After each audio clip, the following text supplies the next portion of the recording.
जय भोलेनाथ। आज हम लोग हैं नेपाल की राजधानी काठमांडू में। काठमांडू के अंदर हम लोग हैं श्री पशुपतिनाथ जी मंदिर के अंदर है, जो केदारनाथ का आधा हिस्सा ज्योतिर्लिंग पशुपतिनाथ जी है। कहते हैं कि यहाँ पर दर्शन करने के बाद मनुष्य का पशु योनि में जन्म नहीं होता है।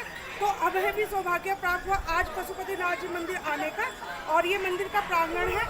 अंदर की वीडियो अगर हमें मिलती है तो हम आपको पशुपतिनाथ मंदिर का निर्माण कोशिश करेंगे। ईसा पूर्व तीसरी सदी में सोमदेव राजवंश पशुप्रेक नामक राजा ने करवाया था। 13वीं शताब्दी के अंदर। पशुपति का मतलब समझिए। पशुपति का मतलब है पशु यानी कि जीवन, पति का मतलब स्वामी या मालिक, जीवन का देवता। पशुपति नाथ को यहाँ जीवन का देवता माना जाता है। यह लिंग रूप में भगवान शिव साक्षात विराजमान है। पशुपति नाथ 4 मुख वाला एक लिंग है, जो चारों दिशाओं से आप जहाँ से शिव भगवान के दर्शन कर सकते हैं। भागमती नदी के किनारे ये मंदिर बना हुआ है।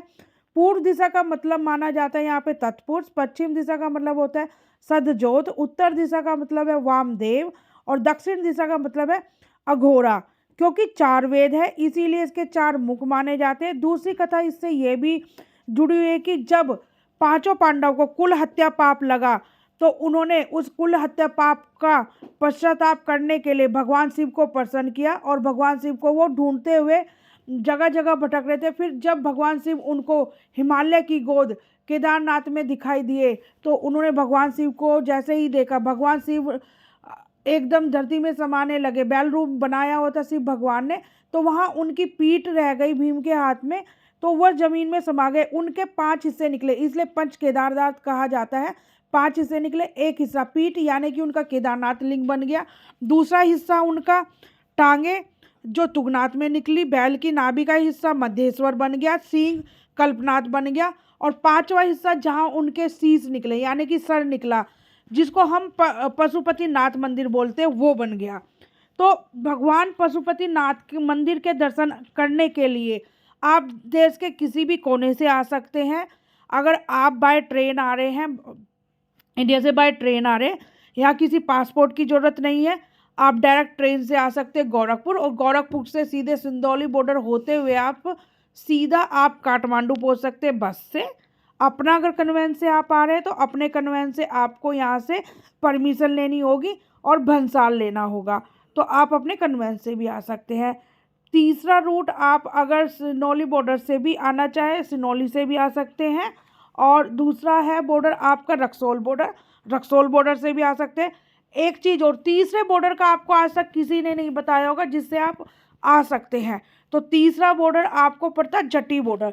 जटी बॉर्डर जो पड़ता है वो जनकपुर धाम के पास पड़ता है, जहाँ पे सीता माता और श्री राम जी का विवाह हुआ था, तो वहाँ से भी आप आ सकते हैं। तो यहाँ आने के लिए आपको बहुत सारे मार्ग है। एयरपोर्ट से आना तो काठमांडू एयरपोर्ट पड़ेगा आपका, तो वहाँ से भी आपको काठमांडू एयरपोर्ट यहाँ से लगभग 10 से 15 मिनट की ड्राइव है, 10 किलोमीटर के करीब है। अब हम लोग बात करते हैं कि भगवान पशुपतिनाथ के मंदिर में अंदर जाते ही सबसे पहले आपको नंदी भगवान के दर्शन होंगे, और अंदर कैमरा अलाउ नहीं है। अंदर की जितनी भी पिक्चर्स है वो मैं आपको ज़रूर दिखाऊंगी। और पशुपतिनाथ मंदिर के सामने 4 मुख का ये गेट बना हुआ है, और भगवान शिव के जो मंदिर है उसके सामने नंदी जी बैठे हुए बड़ी सी प्रतिमा है, फिर भागमती नदी के किनारे बना हुआ है। अब दूसरी जगह मैं आपको लेके चल रही हूँ जहाँ पे भगवान बुद्ध का जन्म हुआ, गौतम बुद्ध का जन्म हुआ। उनकी माता जहाँ पे माया देवी रहती थी, उनके पिता रहते थे, जहाँ उनका महल था, तो वो जगह पड़ती आपकी लिम्बुनी। नेपाल के अंदर ही जगह आती है लिम्बुनी। एयरपोर्ट यहाँ से लगभग 22 किलोमीटर के करीब पड़ता है दूसरा लिम्बुनी का बॉर्डर, और सिंदौली बॉर्डर से पास पड़ता है ये लगभग, ठीक है, सिंदौली बॉर्डर से आपका 25 से 30 किलोमीटर पड़ता है। यहाँ भी आपको बसेस वगैरह सारा चीज़ें मिल जाएगी। अंदर घूमने के लिए आपको स्तूप मिलेंगे, वहाँ पे पार्क मिलेगा, तालाब मिलेगा जिसमें माया देवी उनकी माता जी स्नान करती थी, वो जगह मिलेगी, वो स्थान मिलेगा जहाँ पे भगवान बुद्ध जहाँ पे साधना किया करते थे। और सबसे बड़ी चीज़, जो उनका जन्म स्थान है वो वहाँ पर माया देवी मंदिर बना हुआ है, वो देखने को मिलेगा।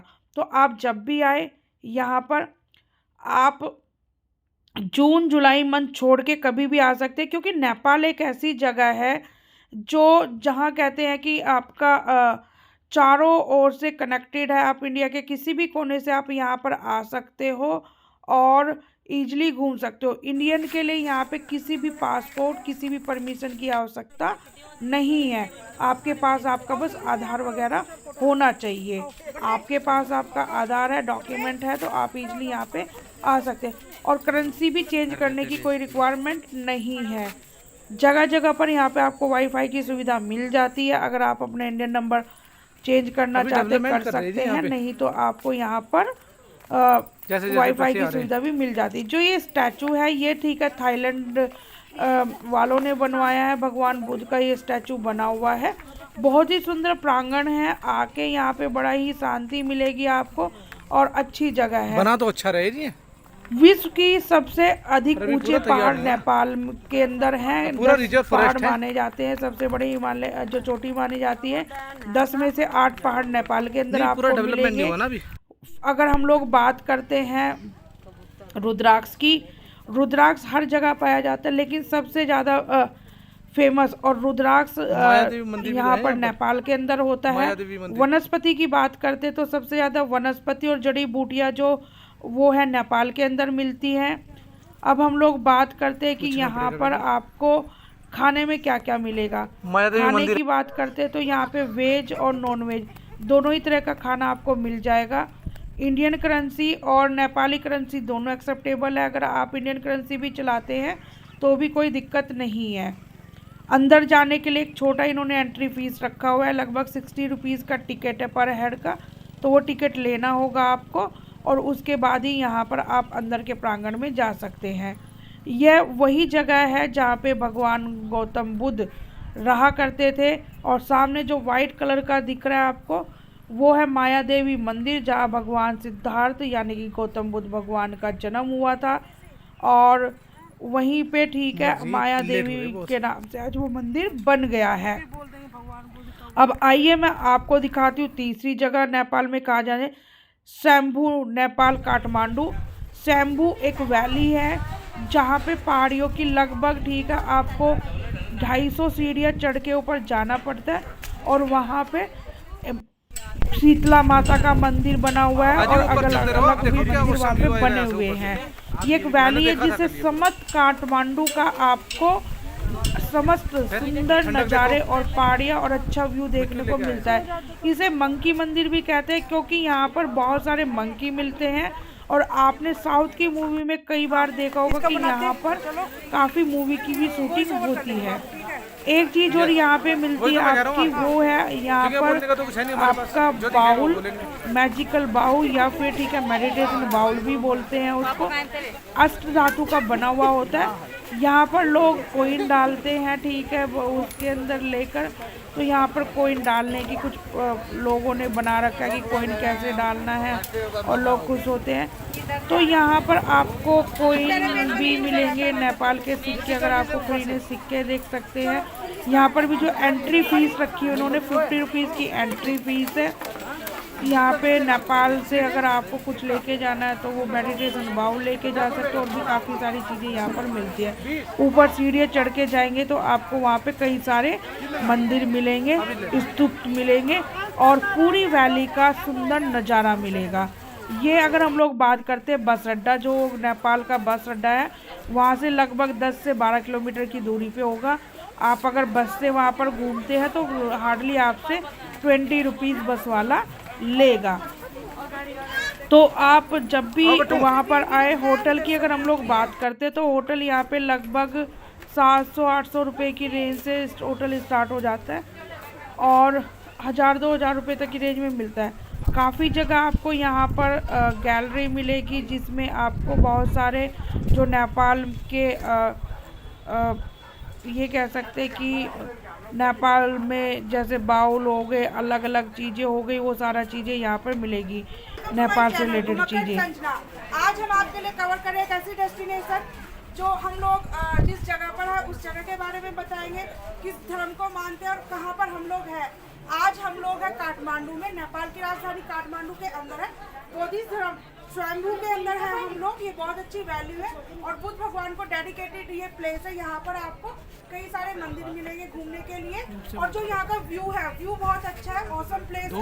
जब भी आप आए यहाँ पर तो आप इस जगह पर भी जरूर आए। ये आपका जो बस टर्मिनल है, नेपाल बस अड्डा, वहाँ से पास में ही है, हार्डली 20 मिनट्स की दूरी पे होगा और काफ़ी अच्छे लोग हैं यहाँ के। आपके लिए यहाँ पर काफ़ी चीज़ें को देखने को मिलेगी, काफ़ी चीज़ें यहाँ पे अच्छे नज़ारे हैं, व्यू है आपको। और यहाँ पे अलग अलग आपको बुद्धिस्ट धर्म के बारे में संस्कृति जानने के लिए मिलेगी। आप यहाँ पर बाय रोडवेज यानी कि यहाँ पे by road, by ticket flight और बाय टैक्सी कैसे भी आ सकते हैं। इंडियन है तो इंडियन के लिए यहाँ पर कोई वीज़ा की परमिशन नहीं होती, जैसे आप अपने ID कार्ड लेकर आ सकते हैं। यहाँ पे काठमांडू एयरपोर्ट है। यहाँ पे आने के बाद आप पशुपतिनाथ जी के दर्शन कीजिए, आप बूढ़ा नीलकंठ उनके दर्शन कीजिए और ये जगह भी काफ़ी अच्छी है। जब आप आए यहाँ की अपनी डेट जरूर दें। अगर आप मेरे चैनल पर न्यू है प्लीज़ लाइक एंड सब्सक्राइब करना बिल्कुल ना भूलें, जिससे आपको आने वाली वीडियो की नोटिफिकेशन मिलती रहे और आप कोई भी इम्पोर्टेंट वीडियो मिस ना करें। जय हिंद, वंदे मातरम। आइए दोस्तों, अब मैं आपको लेके चल रही हूँ जनकपुर धाम, जहाँ सीता माता का जन्म हुआ, बड़ी हुई वहाँ पर और उनका बालपन से लेके युवा अवस्था तक उनकी एक एक जो झांकी है वो सारी मैं आपको दिखाऊंगी। यहीं पे सीता माता का भगवान श्री राम जी से विवाह हुआ। उनके पिता जनक, इसलिए उस जगह का नाम जनकपुर धाम पड़ा, जहाँ सीता माता का जन्म हुआ था। आज भी वो महल बना हुआ है, आज भी वो जगह है। वहीं पे आज मैं आपको लेके चल रही हूँ और सीता माता भगवान श्री राम जी के आज मैं दर्शन कराऊंगी। यही वो मंडप है जहाँ पे श्री राम और सीता माता का विवाह हुआ था। आज उसी मंदिर के मैं दर्शन करा रही हूँ। आप लोग काफ़ी भाग्यशाली हैं और हम लोग भी, जो आज इस शुभ स्थल के, इस पवित्र स्थल के दर्शन करने के लिए हमें मिल रहे हैं, क्योंकि जहाँ भगवान श्री राम और सीता माता का विवाह हुआ, जनकपुर धाम के आज हम लोग दर्शन कर रहे हैं। अभी मैं आपको लेके चल रही हूँ, आप बने रहे मेरे चैनल पे। सीता माता का वो जगह, स्थान जहाँ पर उनका विवाह हुआ था, जन्म हुआ था, उन्होंने अपना बचपन बिताया, ये वो जगह है।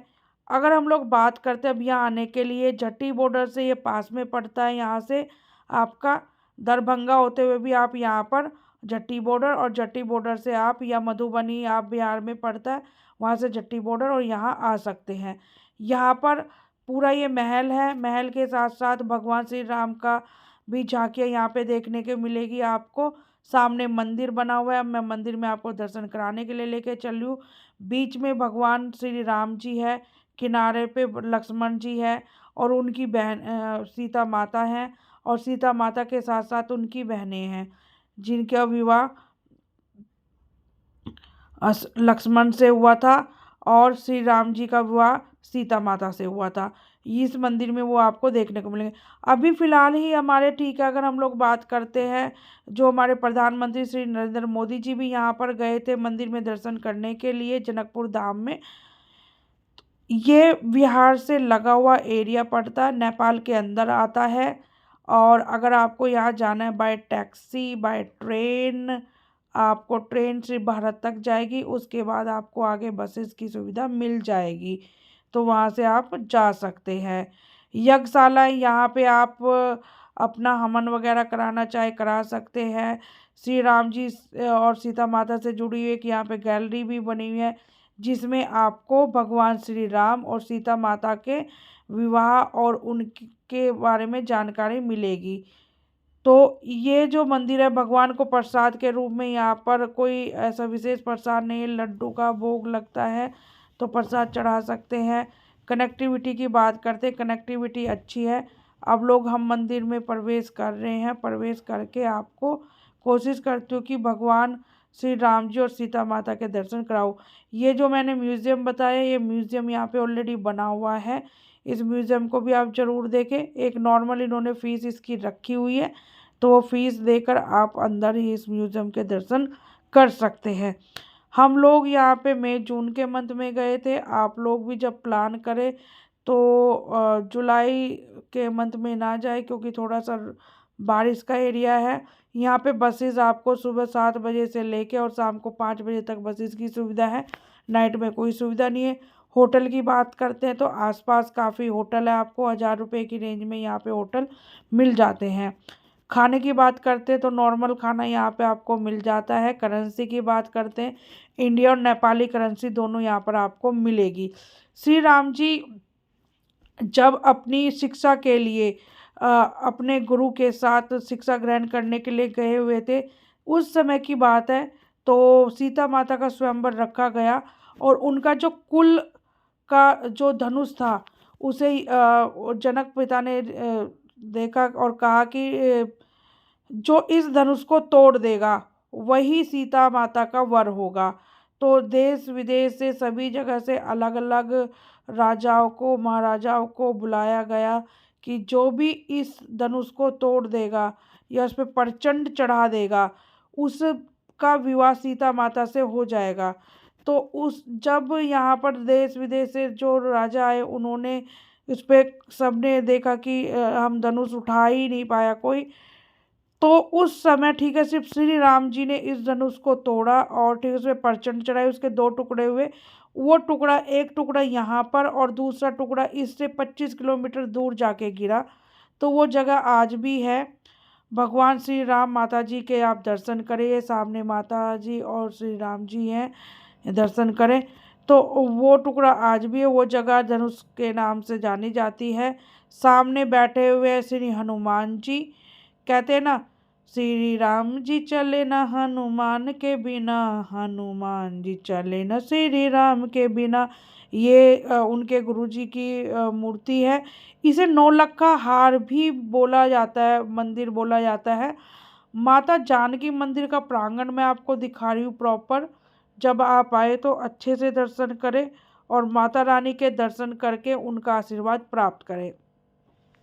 तो मैं आपको बात बता रही थी कि उस समय की जब श्री राम जी अपने गुरुजी के साथ शिक्षा ग्रहण करके लौट रहे थे, उस समय की बात है जब जनकपुर पहुँचे थे और फिर सीता माता से उनका विवाह हुआ था। सीता माता का विवाह हुआ, वो अयोध्या शादी के बाद गई और फिर अयोध्या में उनका ठीक है श्री राम जी के साथ उनका विवाह हुआ। यहाँ से बहुत सारे धन संपदा दे के दासियों के साथ यहाँ से विदा कर दी गई। कहते कि जनकपुर धाम जो वहाँ के राजा थे जनक के नाम पे पड़ा, लेकिन सीता माता की अगर मैं जन्म की बात करूँ तो कहते हैं कि सीता माता का जो जन्म है वो उन्हें जब हल चलाया, हल चलाने के बाद ज़मीन में से सीता माता निकली थी और आखिरी समय में भी सीता माता अपने अंतिम समय में ज़मीन में समा गई थी और श्री राम जी अपना जल में समाधि ले गए थे। तो सतयुग की हम लोग बात कर रहे हैं। सतयुग में थे हमारे श्री राम जी, क्योंकि कहते कि प्राण जाए पर वचन न जाए, रघुकुल रीत सदा चली आई, प्राण जाए पर वचन न जाए। तो इसलिए रघुकुल रीत से ही ठीक है आज की डेट में जो हमारा हिंदुओं का सबसे बड़ा फेस्टिवल है, जो सबसे बड़ा हमारा त्योहार है वो है दिवाली। कहते हैं कि जब श्री राम जी अपना 14 वर्ष का वनवास पूरा करके वापस आए थे उस समय उसी दिन को दिवाली के रूप में हम लोग मनाते हैं। और उनके आने पे क्योंकि घी के दिए जलाए गए थे, आज की डेट में हम लोग दिए जलाते हैं। हिंदुओं का सबसे बड़ा त्योहार है ठीक है आपका दिवाली। अब हम लोग बात करते हैं या करेंसी चेंज करने की कोई आवश्यकता नहीं है आपको। हमारा 100 रुपये यहाँ पे 160 रुपये में चलता है। बाकी हम लोग बात करते हैं यहाँ पर आपको कि नॉर्मल सारी चीज़ें जो इंडिया वाला चीज़ें हैं वो सारा चीज़ें यहाँ पर आपको इजली मिल जाती है। बस स्टैंड यहाँ पे आपका पास में है, आपको स्टे करने की भी सुविधा पास में है। करेंसी चेंज करने की कोई आवश्यकता आपको नहीं है। Food and hotel easy way में यहाँ पर अवेलेबल है। हम लोग बात करते हैं अब ठीक है। भगवान श्री राम जी के 2 संतानें थी। एक थी उनकी संतान अगर हम लोग बात करते हैं लव एंड दूसरी थी कुश। किसी को ये नहीं पता कि भगवान श्री राम जी की एक बहन भी थी। 4 पुत्रों के बाद एक उनकी पुत्री भी थी। ये वहाँ की स्ट्रीट मार्केट है जनकपुर धाम की, जो मैं दिखा रही हूँ। बाहर प्रसाद वगैरह की दुकानें वगैरह आपको ये देखने को मिलेगी। दुकानें आपको यहाँ पर ईजिली प्रसाद वगैरह मिल जाता है। अब हम लोग बात करते हैं इसी के थोड़ा आगे चल के, वो है आपका श्री राम मंदिर बना हुआ है अलग से, वहाँ भी आप ज़रूर जाएं और भगवान श्री राम के दर्शन करें और उनका आशीर्वाद प्राप्त करें। बोले सियावर रामचंद्र की जय, जानकी माता की जय। अब हम लोग नेक्स्ट डेस्टिनेशन है हमारी बूढ़ा नीलकंठ। बूढ़ा नीलकंठ वो जगह है जहाँ पे विष्णु भगवान एक तालाब यानी कि एक पोखर के अंदर है, लेटी हुई मुद्रा में है। ये कहते हैं कि एकादशी के दिन भगवान विष्णु की, वैसे तो ये मूर्ति है, लेकिन एकादशी के दिन भगवान शिव के दर्शन होते हैं साक्षात इस तालाब के अंदर। जब भगवान शिव शंकर ने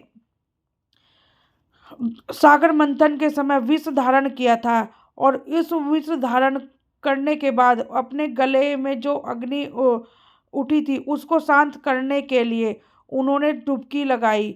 तो वो डुबकी जो लगाई वो वहाँ निकले जाके आपका बूढ़ा नीलकंठ यानी कि नेपाल में, तो उसी को बूढ़ा नीलकंठ के नाम से जानते हैं। नीलकंठ वो जगह जहाँ पे उन्होंने विष धारण किया था और डुबकी लगा के अपने गले को शांति देने के लिए वो, ठीक है, सरोवर में उन्होंने डुबकी लगाई, तो ये वही जगह है जिसे बूढ़ा नीलकंठ के नाम से जाना जाता है। नेपाल काठमांडू के अंदर ही है ये। अगर हम लोग बस अड्डे से बात करते हैं तो बस अड्डे से लगभग आपका, ठीक है, 20 किलोमीटर के आसपास है। और फेयर की बात करते हो तो यहाँ जाने के लिए आपसे, ठीक है, 30 से 40 रुपीज़ बस वाला चार्ज लेगा। ये प्रांगण भी है। एकादशी का यहाँ विशेष महत्व है। एकादशी के दिन ही यहाँ पर भगवान शिव के दर्शन मेन करने को मिलते हैं। Thanks for watching. घुमक्कड़ संजना।